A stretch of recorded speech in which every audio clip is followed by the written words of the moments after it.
Okay, we're here at Mapes Avenue. This is the frame that we have.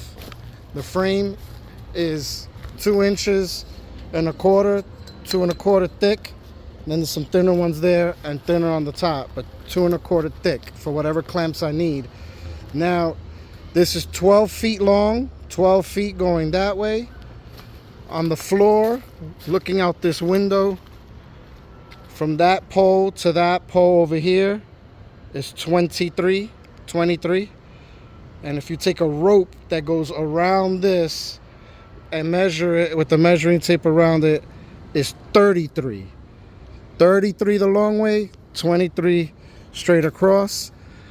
9.5 feet up, 9.5 feet up. So those are all the measurements I have. 23 feet. 9.5 up.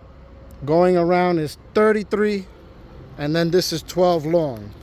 So I need enough material to put an end cap, a roll over the top, and any kind of clamps or magnets that will somehow hold the plastic without ripping.